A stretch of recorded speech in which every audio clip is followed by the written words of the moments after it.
Et salut à tous, c'est RCModel89, aujourd'hui vidéo. Donc aujourd'hui, je vais tourner une petite vidéo sur le Truggy Man Machine, ou un 16e, de chez Revel Control, un modèle qui est maintenant obsolète. Alors dites-moi en commentaire depuis quand existe ce modèle.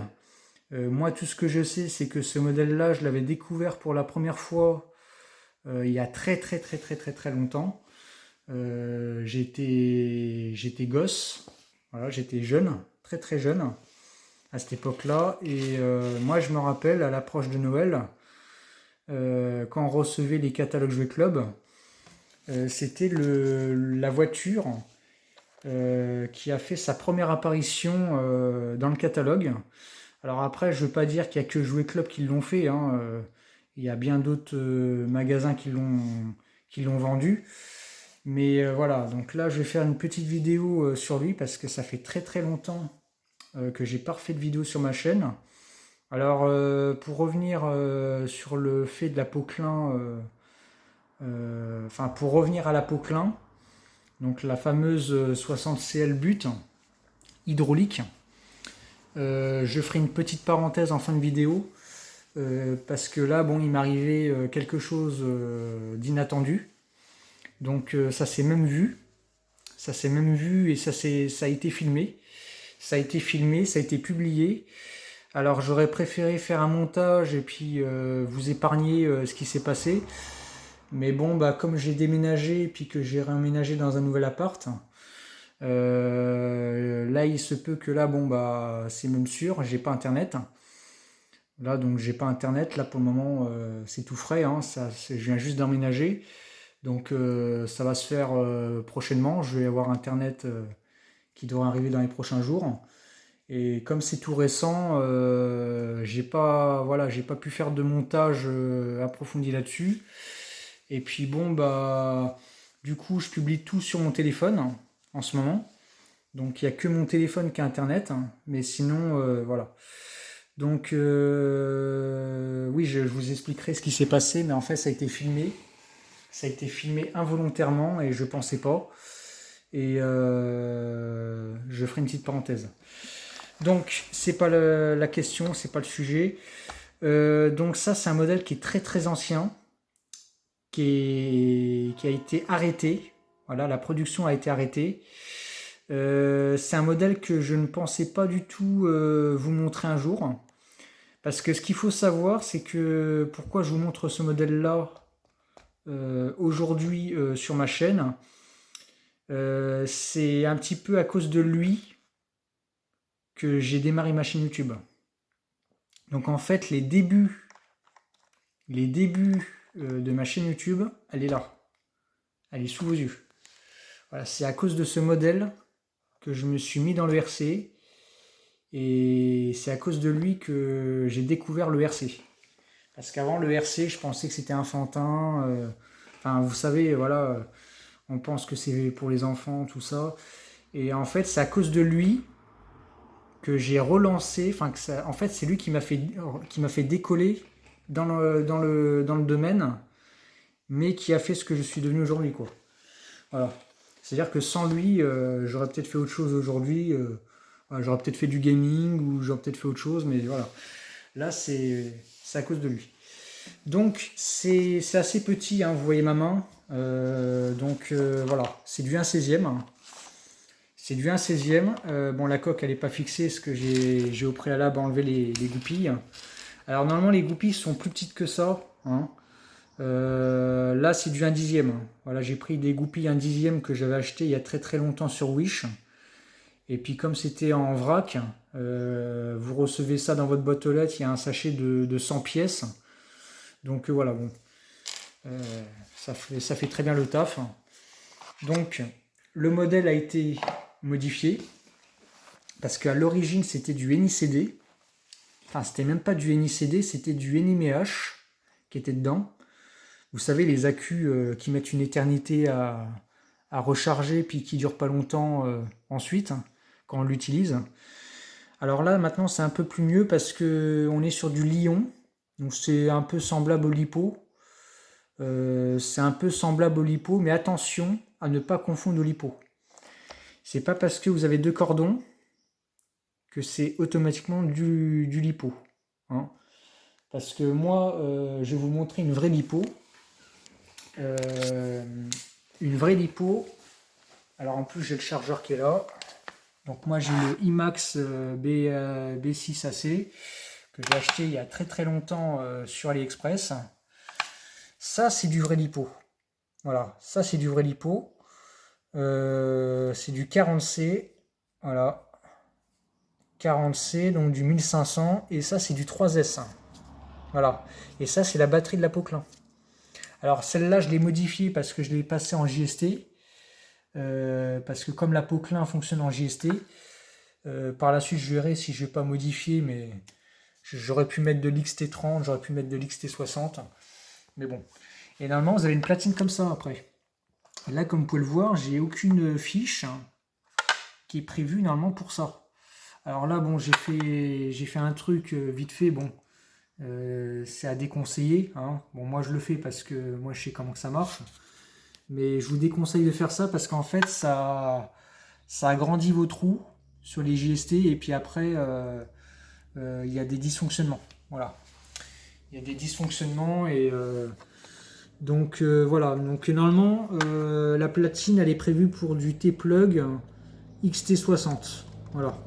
Après, il existe des adaptateurs qui doivent faire par exemple, enfin, je dis une bêtise, hein, en entrée, vous avez une fiche mâle XT60 et puis de l'autre côté, vous pouvez avoir, admettons ça, chose que j'aurais pu faire, mais bon, bah, comme j'avais prévu le coup d'en faire un, mais comme j'avais pas les ressources pour le faire, je l'ai pas fait. Mais voilà, c'est à faire, il faudra que je commande des fiches brutes. Parce qu'il existe sur AliExpress des fiches où vous avez que la fiche et les fils. Voilà, après vous soudez, vous mettez ce que vous voulez au bout. Donc ça c'est un truc à faire. Parce que là, bon, on est bien d'accord que là, les pieux que j'ai mis, ça va 5 minutes. Hein. Mais après, comme je vous le disais, ça va pas parce que là, je vais devoir même changer la fiche. Comme ça agrandit les trous. Il faudra que je recommence du coup l'opération. Donc voilà. Et du coup, donc pour recharger ces batteries-là, normalement, c'est des chargeurs comme ça. Donc là, j'en ai un là justement ici. Ça, c'est prévu pour. Voilà. Ça, c'est prévu pour. Et puis moi, sur le mien, on peut en mettre plusieurs en série. Moi, par exemple, je dis une bêtise. Quand j'ai commandé ces batteries-là et le kit chargeur, vous avez ça qui est livré avec. Donc en fait, ça concrètement, ça va au chargeur. Donc ça va directement ici. Et là, vous pouvez en charger 3 à la fois. Enfin, pas à la fois, mais vous pouvez charger les 3 en même temps. Vous pouvez recharger 3 accus comme ça en même temps. Et bah, après, tant que la LED n'est pas verte, voilà, vous connaissez, au début elle est rouge et puis après elle est verte. Voilà. Donc ça, c'est hyper simple. C'est hyper simple et c'est efficace. Et là, ce que j'ai dans les mains, c'est du 2S. Hein. C'est semblable au 2S, c'est du 7V4. Voilà. Sauf que c'est pas du lipo. Donc ça, c'est à ne pas confondre. Donc moi, du coup, elle travaille en lion. Voilà, en lion. Le vario, je l'ai modifié. Parce qu'à l'origine, c'était pas ça. Pour ceux qui connaissent la voiture, là, on n'y est pas du tout. Là, on est sur un vario. Alors, je vais vous le filmer. Focus. Je sais pas si on va bien voir.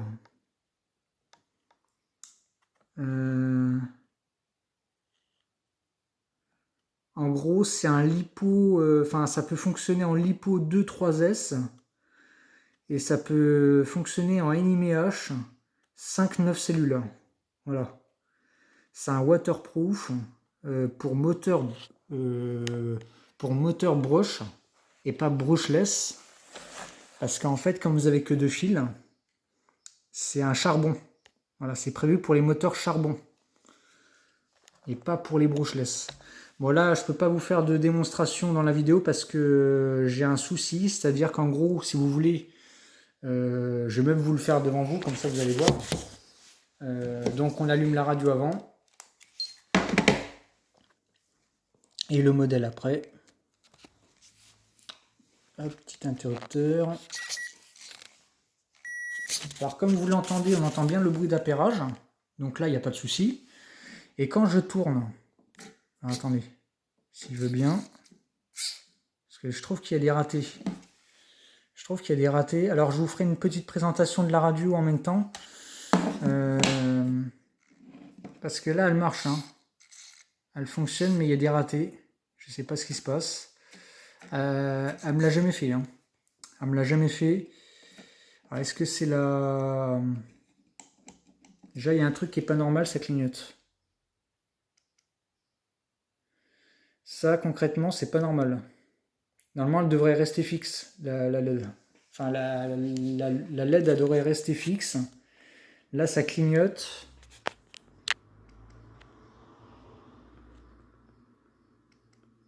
Ouais, c'est bizarre. Parce que moi, je l'avais essayé sur route. A priori, elle fonctionne plutôt bien. Par contre, je sais plus trop ce qui s'est passé en dernier. Je crois que j'ai eu un souci avec le moteur. Le problème n'est pas tellement lui. C'est le moteur, le problème. À mon avis, je pense qu'il a dû cramer. Moi, quand j'en ai fait, il faisait hyper chaud. Il faisait hyper chaud et je pense que la voiture n'a pas supporté. Alors, ce qui m'a semblé bizarre, c'est que pourtant, j'en ai pas fait longtemps. J'en ai pas fait pendant des heures. Je venais à peine de démarrer la bagnole et puis j'ai fait quoi 2-3 passes sur la route. Bon, bah bien sûr, j'étais à fond. Hein. J'étais à fond plein de gaz. Hein. Mais c'est bizarre. C'est vraiment bizarre. Enfin bref, vous m'expliquerez en théorie ce que vous en pensez, mais moi ça me donne l'impression qu'il n'est pas péri. Vous voyez? Parce qu'un coup il est fixe, un coup il clignote. C'est par intermittence, vous voyez? C'est pas franc quoi, c'est pas... Ouais. Parce que moi c'est le Turbo Racing, 4 channels, en 2,4 GHz. Et en fait cette radio là je l'adore parce que bon déjà elle a une bonne prise en main. Il y a un petit écran LCD qui est ici, avec le voltage. Puis en gros, ça vous dit un peu comment aller régler. Mais là, je sais pas. Parce que la boîte, elle est là. Donc je l'avais essayé il y a déjà un moment. Hein. Ça fait déjà un petit moment que je l'ai. J'ai pas pu vous le faire en unboxing à temps parce que, comme je vous le disais, j'étais en plein déménagement et j'étais un peu préoccupé au déménagement plutôt que de vous sortir une vidéo là-dessus. Mais je sais pas si ça s'est produit pendant le déménagement ou j'en sais rien. Mais je pense que le moteur il en est pour quelque chose parce qu'il me semblait que j'avais vu une fumée sortir. Donc moi je l'ai éteint juste à temps. Mais là c'est son moteur d'origine. Hein. Là on est sur son moteur d'origine. On est sur un moteur charbon type 380. Et ouais, je sais pas. Je sais pas ce qui s'est passé. Bon bah c'est comme ça. Hein. De toute façon, cette voiture-là, je pense que elle demande qu'une chose, c'est qu'elle soit complètement passée en revue. Bon là, je l'ai déjà passée en revue parce que là, j'ai changé l'alimentation, j'ai changé le vario, j'ai changé la radio. Mais là, j'ai bien l'impression que là, il va falloir changer ça. Là. Il va falloir changer le moteur et puis... Mais la radio, normalement, elle marche super bien. Donc là, elle est comme ça. Et puis pour les piles... Donc en fait, elle est comme ça, hein. Elle est toute simple. En fait, il faut appuyer sur le bouton à l'arrière et il faut coulisser en même temps. Voilà, vous le coulissez. Donc là, vous avez les bornes qui est là. Donc ça, hop, on met ça là. Et là, en fait, les piles sont là. Donc en fait, concrètement, il faut ouvrir là. Il y a un petit ergot, il y a un espèce de ressort là. Tac, on appuie. On enlève le machin là. Et concrètement, voilà, il va falloir 4 piles 3A. Voilà. Donc c'est 3A et il en faut 4. Voilà, donc c'est vraiment léger, c'est une bonne prise en main. Le volant, il y a une mousse, donc déjà c'est assez confortable. Même pour un débutant, moi je recommande vraiment ces radios. Bon là je l'ai mis sur un A16e, mais même sur mon Inco 4RC Predator, donc le gros Monster Truck ou un 10e, ça pourrait y aller. Moi je pense que ça pourrait y aller. Donc voilà. Donc voilà, je vais pas faire trop long. Pour ceux qui ont la ref et qui connaissent ce modèle, inscrivez-moi en commentaire la date à laquelle cette voiture est sortie pour la première fois. Parce que si vous vous rappelez bien, la toute première qu'ils ont sortie, donc c'était la même, c'était exactement la même que ça, de chez Rebel Control, sauf que les jantes, ils n'étaient pas noirs, ils étaient blancs. Donc pour ceux qui se rappellent, les jantes étaient blancs. Et moi, celui que j'avais connu pendant mon enfance dans le catalogue Jeux Club, les jantes étaient blancs. Disons que la photo de publicité, les jantes étaient blancs. Bon, moi, je l'ai eu en noir parce que celle-là, je l'ai achetée plus tard. Donc, comme ils ont refait une série, enfin, en fait, ils ont refait une série, ils n'ont pas trop cherché loin. Hein. Le moule, c'est le même. Hein. C'est exactement le même. Hein. C'est juste les roues qui changent. Voilà. Les crampons, tout ça, les pneus, c'est les mêmes. Les jantes, c'est les mêmes, c'est juste la couleur qui change. Donc en fait, ils se sont pas trop cassé la tête, les ingénieurs, ils se sont dit, bah tiens, on va ressortir un nouveau modèle, on va ressortir un modèle plus tard, mais pourquoi pas avec des jantes noires, et voilà. Bon, moi j'ai la version jante noire qui est plus récente. Donc voilà. Donc je vais finir la parenthèse sur lui, parce que je pense que c'est tout ce que j'avais à dire. Donc pour revenir à la Poquelin, j'ai un souci. Alors ça s'est même vu en live. Ça a été tourné en live en vidéo. J'étais en train de creuser dans ma petite cour privative derrière mon appart. Et en fait, il y a une cour. Il y a un petit creux en terre. Et moi, je me suis dit, tiens, je vais essayer la Poquelin là-dedans. En sachant que la terre, en plus, elle est bien pilée, elle est dure. Alors en même temps, ça me permet de voir si en dessous, il y a des fondations. Parce que concrètement, j'aurais dû tomber sur les fondations de la terrasse. Alors, j'étais bien tombé sur les fondations de la terrasse, mais beaucoup plus tard. Parce que la première fois que j'ai creusé dedans, bon, j'étais en fin de batterie. Et puis, ça me faisait croire que le terrain était infini. Mais en fait, il y avait bien du dur. Arrivé à un moment, je suis bien arrivé sur le dur. Enfin, telle n'est pas la question. La question ne vient pas de là, le problème ne vient pas de là. Je vais vous montrer. Je vais vous montrer concrètement. Donc là, les amis, là dans les mains, je détiens le châssis l'undercarriage de la 60 Poquelin, la 60 CL but ou 1.14 hydraulique. Donc là, le châssis il est complètement nu. J'ai démonté les galets inférieurs, supérieurs, barbotin. Bon, les roues folles, il faudra que je les vire. Je l'ai passé à l'essence. J'ai viré la peinture. Et je vais vous expliquer pourquoi. Parce que ce châssis, je vais devoir le donner, enfin l'envoyer à quelqu'un pour qu'il me le répare. Pour qu'il me le soude. Parce qu'en fait, moi j'ai un poste à souder, enfin j'ai un poste à soudure, donc j'ai un petit poste, bon ça fait déjà un bail que je l'ai, un poste à l'arc. Et le souci, c'est que là j'aurais pu très bien me contenter de prendre le poste et puis de le réparer moi-même, mais je vais pas le faire. Je vais pas le faire parce que j'ai plus confiance au poste que j'ai, parce qu'en fait, faut savoir qu'il a vieilli, mais il a très très mal vieilli. Et je ne vous raconterai pas l'histoire de ce qu'il a vécu, mais il en a fait. Et là, en fait, le problème, c'est que j'ai beau baisser l'intensité, j'ai beau baisser au maximum l'intensité, le mettre au minimum de chez minimum, c'est même plus un poste à souder. Moi, j'appelle ça un chalumeau. Voilà. Moi, j'appelle ça un chalumeau. Donc, en fait, il a la particularité de fondre la ferraille. Plutôt que de souder la ferraille, il fond la ferraille. Donc, moi, ce que je vais faire, c'est que je vais donner ça à quelqu'un. Et moi, je préfère passer ça à quelqu'un qui a un semi-automatique. Parce que ça, faut souder ça au MIG. Hein. Ça, faut souder ça au MIG. La ferraille, elle est trop fine. Elle est beaucoup, beaucoup trop fine. Et en fait, voilà ce qui s'est passé. Ça s'est même filmé. Enfin, ça s'est même vu pendant le tournage. Moi, mon undercarriage, il est constitué comme ça. C'est-à-dire que là,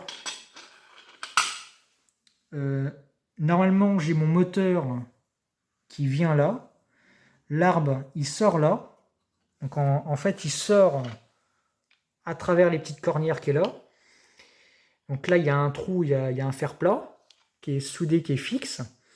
Et en fait, c'est ce fer plat qui a pété. Parce que comme vous le voyez, bon là, j'ai pas fait une belle soudure. Hein. Ma soudure, elle est un peu dégueulasse. Mais elle tient. Elle tient parce que entre guillemets, j'ai tiré un cordon. Voilà, j'ai tiré un cordon. Par contre, l'autre côté, j'ai fait une grosse connerie. J'ai pas tiré de cordon. J'ai pas tiré de cordon, j'ai juste pointé. En fait, j'ai mis un point bout à bout et c'est tout. Et ça, je l'ai pas vu. Je l'ai pas vu du tout, même pendant la mise en peinture, je l'ai pas vu. Donc en fait, c'est ça qui a pété. Lui, il tient. Et encore, je vais même demander à la personne si elle peut blinder, si elle peut retirer un cordon par-dessus, au MIG, et pas à l'arc. Parce que bon, je sais qu'à l'arc, c'est beaucoup plus costaud qu'au MIG. Mais là, pour souder ça, on est obligé de prendre un semi-auto. Hein. Je suis obligé de faire souder ça par un semi-automatique parce que là, ça va fondre. Là, même là, vous voyez, j'ai caché un peu la misère. Ce qu'on ne voit pas, c'est dans la tourelle. Mais là, j'ai traversé. Hein. J'ai traversé comme Jaja. Enfin, voilà. Donc, voilà ce qui s'est passé sur la Poquelin. Donc là, je ne vais pas vous la montrer parce que là, elle est dans la chambre. Et puis, elle n'est pas belle à voir. Hein, parce que là, elle est sur une boîte de conserve. La machine, elle est posée sur une boîte de conserve en équilibre. Donc j'ai mis la tourelle dans la boîte de conserve. Et puis je l'ai laissé comme ça en attendant. Le temps que le châssis soit réparé. Donc voilà. Donc voilà ce qui s'est passé entre temps. Donc le déménagement. Je vous présente ça. La petite mésaventure avec la 60. Bon bah ça c'est comme tout. Hein. Des fois qu'on construit des choses, c'est loin d'être au point dès le départ, quoi. Sinon, la machine en soi, elle est très bien. La partie pelle, elle fonctionne très très bien. Elle a du répondant. Au début, je me plaignais parce que j'avais quelques fuites. Maintenant, les fuites, ils ont été rectifiés, ils ont été résolus. J'ai bien resserré les colliers. J'ai même refait le serrage des manchons. La Poquelin fonctionne super bien. De toute façon, dès que le châssis sera réparé, moi je le remets en peinture, je remets les chenilles, je la monte, je l'essaye et je vous retournerai une séquence prochainement. Donc je pense qu'il faudra attendre le mois de juillet. Enfin, dans le mois de juillet, voilà. Dans le mois de juillet, je ne vais pas dire de date. Je ne vais pas imposer de date parce que je ne vais pas mettre la pression. Mais dans l'idée, je pense que dans le mois de juillet, je vous sortirai une prochaine vidéo sur la 60. Alors par contre, je vais pas la tourner dans ma cour parce que comme la terre elle est dure et puis bon la machine elle arrive. Hein. La machine elle arrive à dégommer, mais on arrive tout de suite au béton et en fait il y a ça de terre et tout de suite en dessous on a le béton. Donc en fait moi j'ai une terrasse en pierre. Et en fait, sur la terrasse, il y a un morceau de pierre qui a été arraché, donc qui était sûrement arraché par le temps ou l'érosion, voilà. Puis comme c'est une pierre un peu friable, d'où le fait que pourquoi la pierre elle s'est barrée. Et en fait, ça m'a fait croire qu'il n'y avait que de la terre. Mais en fait, il n'y a pas que de la terre. C'est la surface qui est en terre, mais au fond, c'est les fondations. Donc sinon, la machine, elle arrive à bien dégommer. Moi, je suis vraiment très très surpris.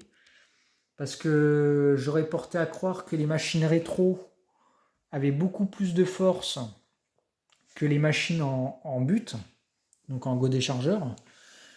Et pourtant, en but, j'arrive à dégommer quand même. J'arrive à défoncer quand même le sol. Faut savoir que les dents qui est dessus, c'est de l'ardox. C'est des dents en ardox. C'est un métal hyper solide, imperçable. Et je crois qu'on peut même pas le souder. On peut même pas le souder, à moins qu'on le soude à l'inox, mais l'ardox, ouais. Moi, la marque, c'est Lessu. Les dents de mon godet chargeur, les dents qui est sur ma pelle, c'est du Lessu et 1/14e en ardox. C'est un truc de dingue. Donc voilà les amis, donc je vais pas faire trop long, c'était juste pour vous montrer un peu cette voiture, parce que c'est un peu grâce à elle que ma chaîne existe. Donc voilà, ça c'est les débuts. C'est les débuts du modélisme. Au début on commence tout petit, puis après